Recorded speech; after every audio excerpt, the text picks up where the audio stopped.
Hello everyone, my name is Syntax. Today we are going to talk about Dying Light 2 and how Dying Light 2 is killing itself. Dying Light 2 released with a very questionable uh, way. The way that it released was without lots of features that they promised. The story was dumbed down. The what they showed us at the game's trailers announcements were not what we got.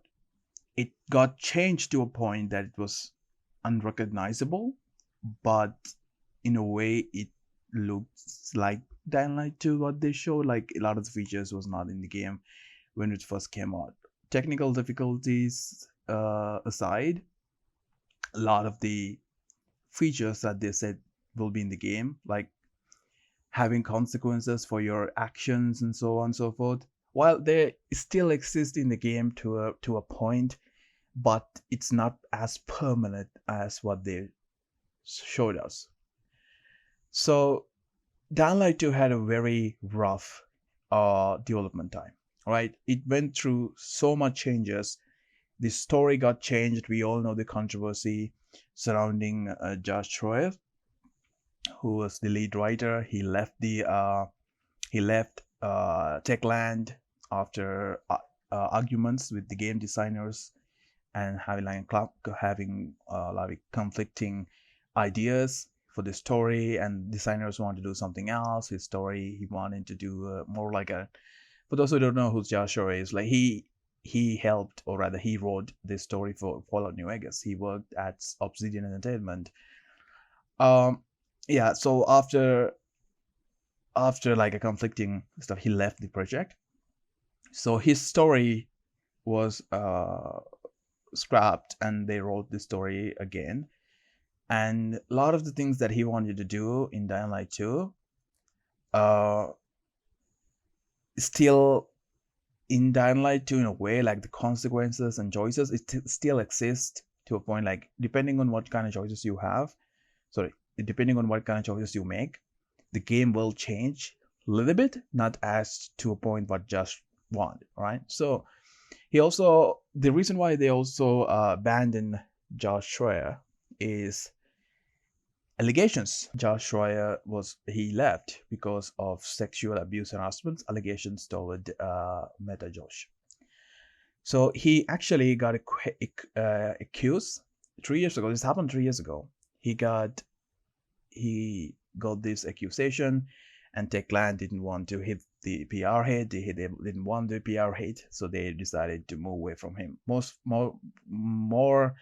This has to do more with his departure from the project than the conflicting ideas with game designers. They actually like a little bit hide the fact that they didn't like made eye to eye. The Techland and him, they didn't just made eye to eye. So the harassments, the this happens in a way that he lost the for he had a lot of stuff like accused him of grooming a 14 years old, attempting to date a 13-year-old girl. And you can see here, you can read it from yourself, and if you want, I'll leave a link in the description for this Reddit post. um so that's actually one of the reasons why they left. So Dying Light 2 have this. Dying Light 2 went out of their way to make Dying Light 2 appeal to the community once more. A lot of the feedback from the community that they got were implemented into the game. Features that community most wanted. For example, Dying Light 2 Night is one of the most easiest nights you can spend. For example, let me clarify what actually I'm talking about. So in Dying Light, the first Dying Light game, we have a day-night cycle. During the daytime, zombies or virals, they are not very active, and they're just hanging around. They just do their thing. If they only comes out, there's the zombie variants that very fast and stuff like that. They only comes out at if you make noises, but still, Dying Light, the daytime is where you go outside, you do all your things, and you come back and you sleep and you go back to your daytime. And but if you want like the better loot, if you want like the rare resources that only spawn during night, you have to go in night. So these are called night runners. So you basically become a night runner in Dying Light 1.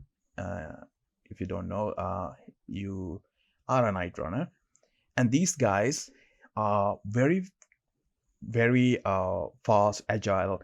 They're trained to evade, mostly outrun these infection that comes out at night. These are very dangerous infected people that comes out, right? So in Daylight 2, oh sorry, rather in Daylight 1, during the daytime you only can find like biters.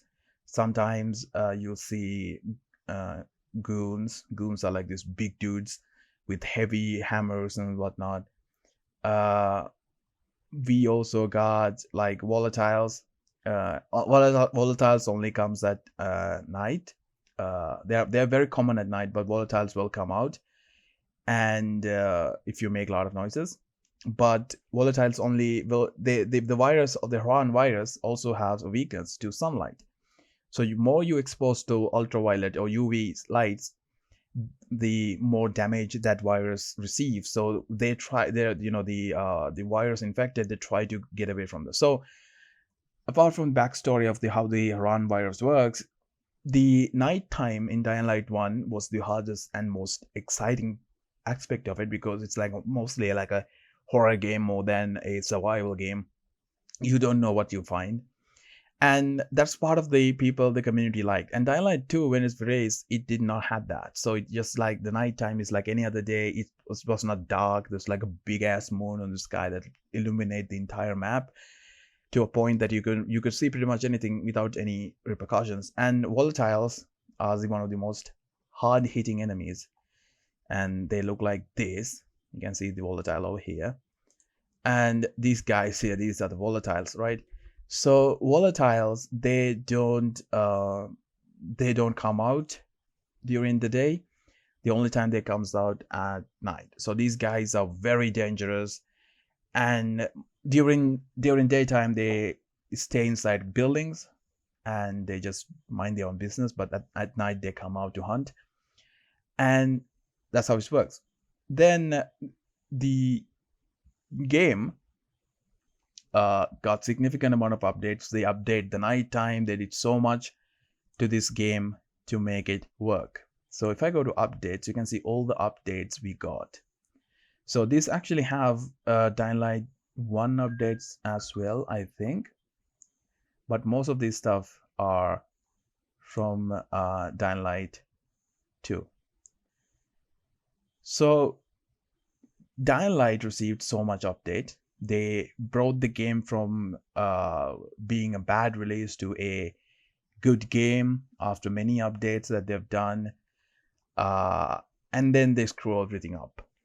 So what they've done is that Dying Light 2 had this system where they have cosmetics items, skins, and such that you can earn in game.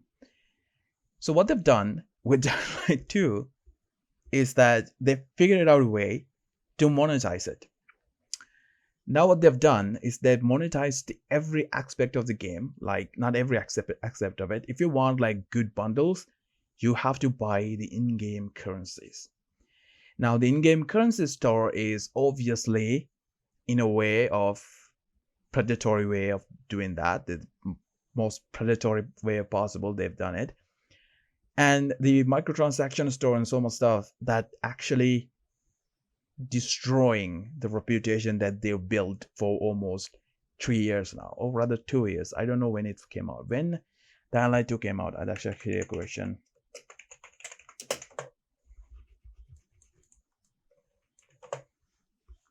So almost they released in 2020. So almost for 1 year they built up this game reputation after being tarnished their reputation, but of course due to their own behavior, and they got this. Techland bring premium currency to Dying Light 2. For some reason, Techland has decided to encourage fan base for the almost 2 years old zombies lying games, Dying Light 2, by introducing an all-new premium currency called DL points. Mark as a good thing for gamers. This new currency will give fans the opportunity to purchase things without even leaving the game.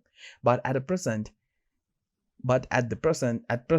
this is just resulting the game being review bombed. If you go to Steam, search Dying Light 2, the game is review bombed to hell and back because of this currency. Now, do I think this should be a thing? Yes, this should be a thing.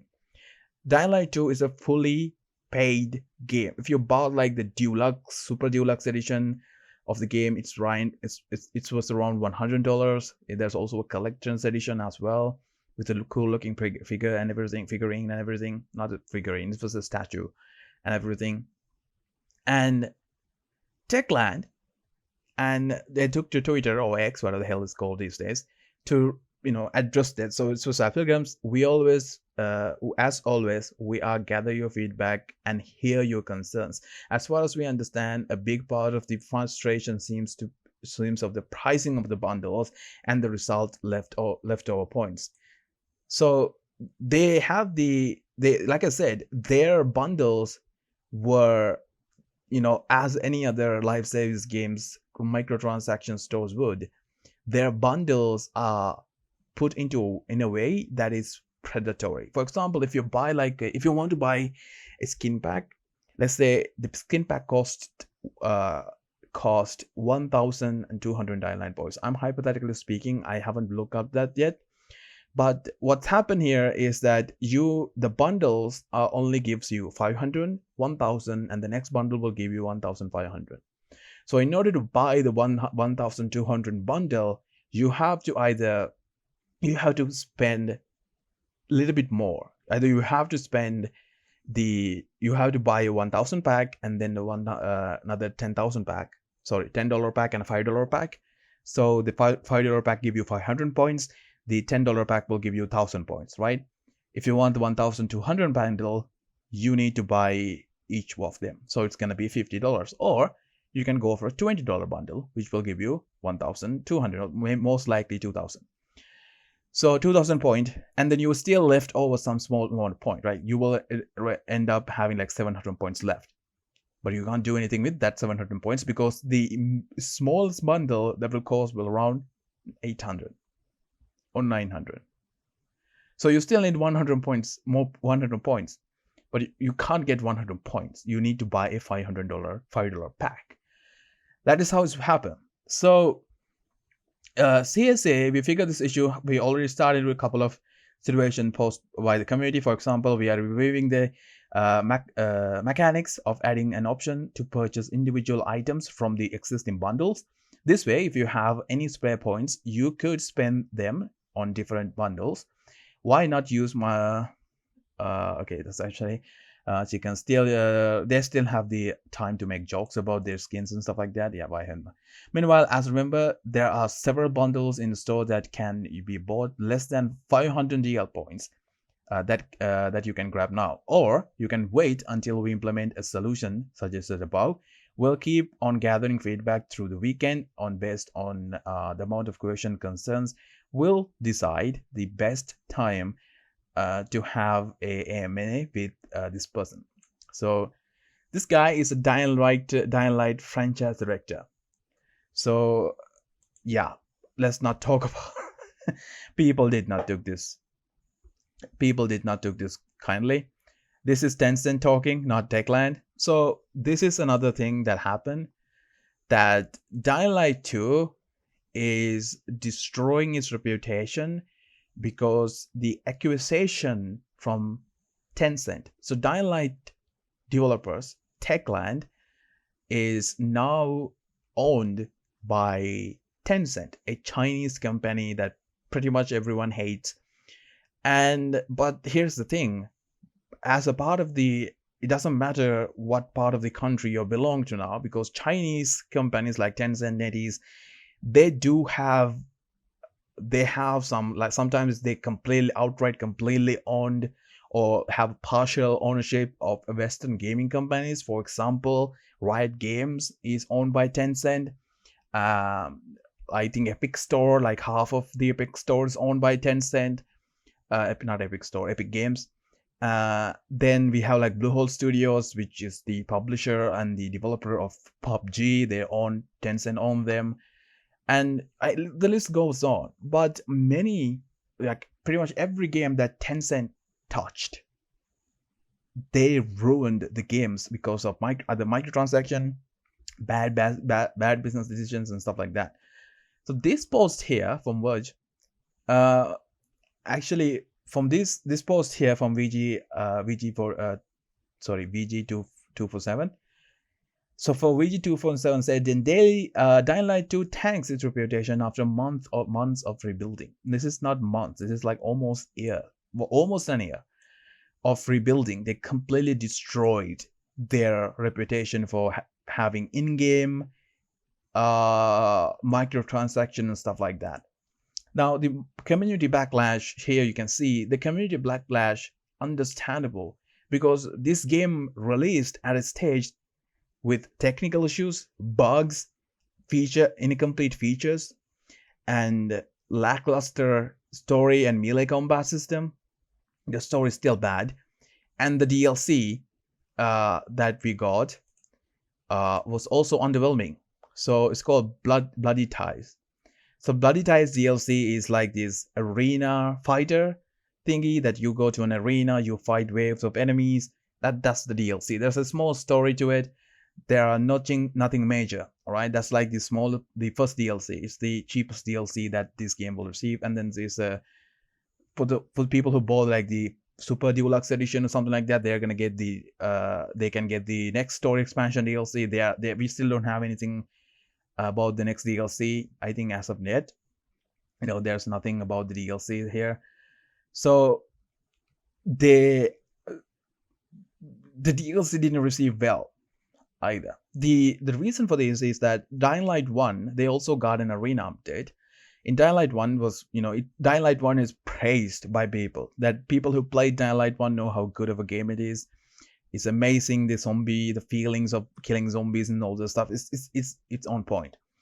Dying Light 2 didn't even have like the basic, they didn't had like basic features like the X-ray feature. For those who don't know what X-ray feature is, that whenever you hit like a zombie, you get like this slow motion, cool way you can see the bones and other stuff, like in Mortal Kombat, like you can see the inside of the zombie, like you get like an X-ray vision that you see just bones and stuff, cracks.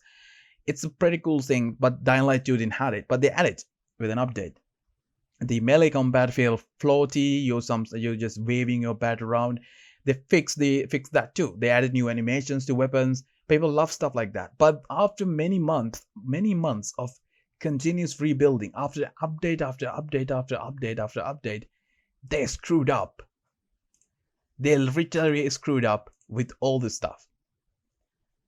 So you can see that here, this article highlights what they've done for the past few years, and it shows you that this reputation that they rebuild is now completely gone.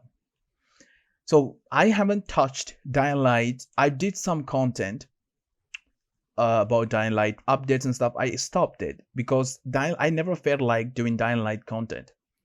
It's not because I have a larger audience or something like that. I felt like that Dying Light 2 community is not something I want to get involved in. I did got like 400 like views, enough for me as a young YouTuber. In terms of subscribers, I'm young, but I thought that myself, like doing the content for Dying Light 2. First of all, it doesn't make it. They did like bare minimum when I started to do content, like bug fixes and stuff like that. After they got they increased the night, they make the night darker, they added more volatiles, these fast enemies. They make the game more interesting. I haven't touched the game after many updates. They also removed the DRM, de novo, thank God. And after that, I haven't touched the game yet. So I haven't downloaded or I haven't played it yet. I am about to. I was gonna play it, but after all the controversy I've seen, I'm hesitant to download and play again. I got the deluxe edition of the game, and that comes with the first DLC. Trust me, I don't know if you believe me or not, but I haven't downloaded the game even to try out the first DLC because the reputation surrounding the first DLC was so bad, and also when I saw the trailers and stuff like that, I wasn't interested because people hated the first Dying Light game, Arenas 12. So I got sidetracked while I was talking about Dying Light 1. So Dying Light 1, they also released this arena match thingy that you go to an arena, you fight waves of enemies. People hated that. People hated that DLC. It's still, they added an arena again to Dying Light 2. And people hated that too. Some people liked it. Some people was like, it's a $10 DLC. What do you expect? We can't have like a very like meaningful story expansion for $10. Understandable. What they could have done better. Even the arena is become pretty repetitive once you complete this. After you complete, you can go back and fight in there. But for like minimum amount of rewards, some of the weapons you get from that DLC is outright bad for some of the weapons you can get from like base game. So there's no real reason to go there and grind the arena. So this is the DL point is, so bundle system rework is coming. As of recording the video, still we don't know anything about when it's coming out. So the developers respond to it. So we also got a QA about how it's gonna work, and you can also see that it has everything that you expect from a live service game. Now, Dying Light 2 is not a live service, but you can play with cooperative with other friends. Now, does it sell any overpowered gears? No. It's cosmetics items. So it's mostly cosmetics items. And sometimes I think it's include a weapon or two, but those weapons are, as always, it's not a big deal. It's a zombie slaying game. But people are pissed at Techland for doing this is because the first Dying Light game was a success without microtransaction. They released like, I think for the first Dying Light 2 game have like, I don't know how many DLCs that game has, like a lot of DLCs, but every single DLC was praised except for like 2. The arena one, and they released another one that you go to like a completely different, like this is just arcade machine that you go to. I don't remember its name. You go to an arcade machine and then you like teleported to this like medieval place with skeletons and stuff like that. People hated that DLC. So apart from that, every other DLC, like cosmetic DLCs, weapon DLCs, story expansion DLCs, like for example, the Dying Light, the first Dying Light game got an amazing DLC that took you to another part of the map. So that DLC story was also praised. It concluded the story of Kyle Crane, the protagonist of the first game. They gave like a good story for him and what might happen to him, what will happen to him in the future. Dying Light 2 is and was still is a pretty underwhelming game comparing to the first Dying Light game. So, but still, they managed to fix a lot of the issues. Like I said this before. They've managed to fix a lot, but they're now completely destroying it. Now, the timing could have been better because Dying Light Techland acquisition and this is line up. And Techland, or rather Tencent, knew what they were doing, and this predatory monetization aspect was added. So if you played Dying Light, if you're a fan of Dying Light franchise, and if you played Dying Light 2, and I really want, if this video gets recommended to you, I wanted to know your thoughts, your real thoughts of what you think about this. Because as someone who liked the first Dying Light game and saw the second Dying Light game and literally pre-ordered the game, I never pre-ordered a game in my life. Dying Light 2 was my first pre-order and gonna be the last one. And the review bombing, like again, go to a game and review bombing is not the way to do it. I hate review bombing. People do that, review bombing, whenever something is not to their type. But if I've been honest, I think this deserve a review bomb because I think this is very shady. The way that they handle it is very shady. I don't like it. and we'll see what will happen in the future. Dying Light is literally killing itself, and I really, really, really, really, really, really don't like to see this game goes in this path. Now it's actually mixed review. They so it will go to mostly negative reviews pretty soon if it's keep getting hit by negative reviews on Steam. Uh, and so what do you guys think about this? This is obviously a one-man take. So I want you guys to, you know, tell me what you think about Dying Light 2 and the reputation that it's currently facing. It's very sad to see this kind of like a game that I really liked. A franchise that I really liked. The first Dying Light game I loved. The second one I had a lot of mixed feelings about it, but I managed to finish it and just forget about it. I forgot about the game.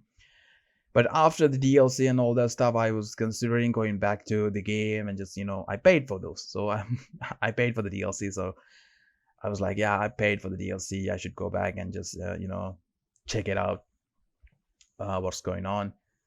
But as far as I can say, it's not looking good. So yeah, if you guys also disappointed because of Dying Light 2 and stuff like that, leave a comment and let me know. And you guys also can help me improve myself doing this reporting thing, YouTube thing. I tried many things, but I don't know what to do with YouTube channel anymore. I'm trying to do a YouTube thing. I'm desperate, and I wanted to, do this because I've done so much other things that I don't know I'm very good at. I'll do another video about why I try to do YouTube here. So thank you guys for watching. Hope you guys enjoyed the video and learned something new about Dying Light and DL points. I'll give you an update video after gather all the informations regarding this. I did minimum research for this video because I saw everyone talking about it. I did some research and I was like, yeah, this is actually very bad. So I'm gonna do a full in-depth review of after I download the game. It's gonna take me a while to download it. It's 90 gigs. It's gonna take a little bit of time for me to download and give it a try for myself and how predatory the monetization aspects are. Until then, thank you guys for watching. Bye.